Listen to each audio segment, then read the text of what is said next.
Muy buenas tardes, bienvenidos de nuevo a Negocios Televisión. Llega un día más el repaso de las noticias más importantes del día, una actualidad que nos lleva, como suele suceder en estos casos, nos lleva hasta Rusia, que está planeando bloquear los VPN. También tenemos que hablar de Putin, está ya preparando su candidatura presidencial, está planeando quedarse en el poder hasta 2030, uno de los políticos más longevos y, ojo, además uno de los que tiene mayor popularidad, sin ninguna duda. Vamos a contarles también la traición de Armenia a Rusia y también Ucrania, que está acusando en las últimas horas a varias empresas chinas de estar financiando la guerra entre Rusia y Ucrania. Muchas cuestiones que dilucidar, que tratar y que analizar y que vamos a contarles durante los siguientes minutos. Empezamos poniendo el foco en Rusia. Acabamos de conocer esta noticia y es que el organismo de control de las comunicaciones de Rusia está planeando bloquear las redes privadas virtuales a partir del 1 de marzo del próximo año. Esto es lo que está contando, lo que está comentando un senador ruso del partido gobernante. La demanda de servicios VPN se disparó después de que Rusia restringiera el acceso a algunas redes sociales occidentales, después de que el presidente Vladimir Putin ordenara la entrada de las tropas en Ucrania en febrero del año pasado. El senador Artem Seikin ha dicho que el 1 de marzo va a entrar en vigor una orden del organismo de control que va a bloquear las VPN. Dice que va a entrar una orden para bloquear los servicios que proporcionan accesos a sitios prohibidos en Rusia. Hace apenas unos días les contamos que también estaba planeando bloquear algunas redes sociales, estaba incluso planeando vetar a WhatsApp y sigue en este caso el control, un poco la protección por parte de Rusia en torno a estas redes sociales, muchas de ellas que vierten desde luego bastante desinformación. Vamos a hacer todo lo contrario, vamos a informarles y en este caso vamos a contarles de que Putin ya está preparando su candidatura presidencial. Se prepara en Rusia el anuncio que todo el mundo estaba esperando. El presidente ruso Vladimir Putin, según algunos medios del país, está preparando el lanzamiento de su candidatura presidencial para las elecciones de marzo, allanando de esta forma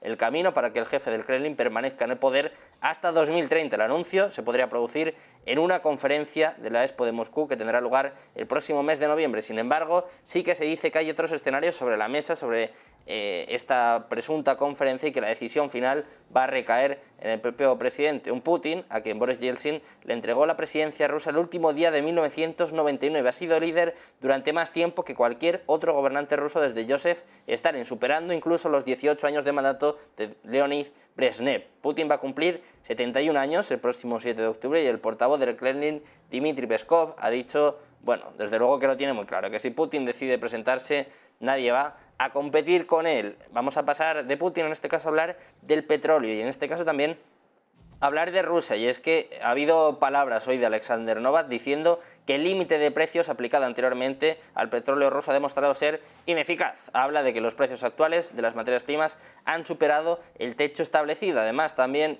apunta que al principio, cuando se introdujo este precio máximo, ya dijeron que se trataba de un instrumento que no funciona, que no iba a funcionar y que además va a empeorar las cosas para los consumidores y para todo el mercado energético mundial. Alexander Novak dispara contra las sanciones, contra estos movimientos en torno al petróleo, sobre todo por cómo están perjudicando a los consumidores. Seguimos hablando de Rusia, pero en este caso vamos a relacionarlo con los BRICS, este grupo que sigue expandiéndose, sigue cogiendo importancia y ojo porque Rusia también está llevando a cabo algunos movimientos, está pensando en incorporar estados latinoamericanos. Cree que es una de las tareas que está planteando Rusia, según apunta un diputado de la Duma del Estado. Dice que la ampliación de los BRICS está atrayendo a los países de América Latina y que es precisamente una de las tareas que tienen que completar de cara a la reunión del próximo año, que ya les recordamos que tendrá lugar en Kazán precisamente en octubre del próximo año. El líder del partido Gente Nueva ha declarado que este foro es una prueba más de que han fracasado los intentos de aislar a Rusia. Además, también el jefe de la fracción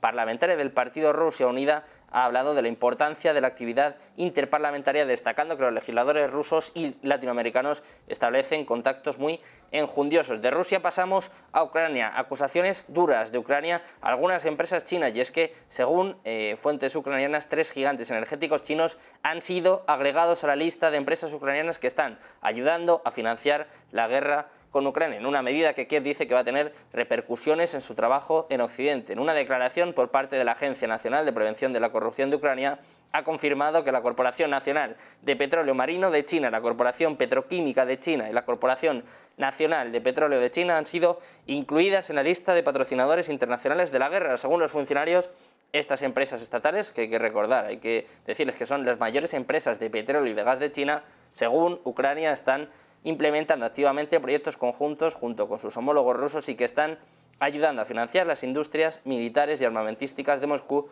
mediante el pago de importantes impuestos al Estado. Siguen los ataques de Ucrania, en este caso acusaciones contra China. De Ucrania pasamos a Estados Unidos, pasamos a hablar de Joe Biden, de la última propuesta, de los últimos movimientos por parte de Joe Biden, y es que el Pentágono ya está listo para enviar misiles ATACMS a Ucrania. Esto se están filtrando algunos informes de que el ejército de Estados Unidos está preparándose ya para enviar misiles balísticos tácticos armados con municiones de racimo a Ucrania una vez que lo apruebe el propio presidente Joe Biden, que está desde luego muy interesado en de alguna forma aclarar pues que va a seguir la ayuda a Ucrania. En una entrevista con Bloomberg, el subsecretario de Adquisiciones del Ejército, Doug Voss, ha comentado hoy que Estados Unidos ha estado preparado para esta eventualidad, para este reparto de misiles, y dice que está listo para actuar rápido y en los próximos días se espera más ayuda de Ucrania y en este caso misiles de largo alcance. Pasamos de Estados Unidos a Europa, pasamos a hablar de von der Leyen, y es que el Banco Europeo de Reconstrucción está trabajando en un plan para aumentar el capital y poder invertir cerca de 1.500 millones de euros anualmente en Ucrania. Ya dijo en mayo de este mismo año, esta misma entidad, que se estudiaba pedir a los accionistas un aumento de capital de hasta 5.000 millones de euros para finales de este año. Las perspectivas de una mayor inversión para mantener la economía en marcha serán buenas noticias para Ucrania a medida que crece la preocupación de que el apoyo al esfuerzo bélico esté empezando a flojear. Los legisladores estadounidenses ya decidieron este mismo sábado descartar un paquete de ayuda de 6.000 millones de dólares para Kiev para ayudar a evitar un cierre del gobierno, pero Europa sigue apoyando y en este caso suma más dinero, trabaja para recaudar más capital para Ucrania. Seguimos hablando de Estados Unidos y en este caso una comparación en las exportaciones con Rusia. Es que las importaciones desde Rusia a puertos holandeses se desplomaron el año pasado después del inicio de este conflicto con Ucrania. Rusia ha seguido siendo la mayor fuente de importaciones, pero la cantidad total disminuyó hasta un 32%. El volumen total, además de mercancías cargadas y descargadas, aumentó un 1,2%, principalmente como resultado de una mayor llegada de mercancías por parte de Estados Unidos. Las importaciones de gas licuado desde Estados Unidos aumentaron un 98% a medida que los países europeos buscaron fuertes alternativas al gasoducto ruso. Se espera que las cifras de este año confirmen que Estados Unidos ha superado a Rusia como principal exportador de bienes a Europa a través de los Países Bajos, después de que en diciembre de 2022 entraran en vigor sanciones más estrictas de la Unión Europea sobre el petróleo y también sobre el gas. Precisamente, ya que estamos hablando de Estados Unidos, hoy estamos viendo caídas importantes para los principales índices, caídas importantes para los principales mercados, caídas en torno al 1%, y todo esto se ha producido por un dato muy importante que hemos conocido en el día de hoy, un dato que hemos conocido a las 4 de la tarde, estos JOLTS, que nos va a contar y nos va a explicar nuestra compañera Marta Vilar.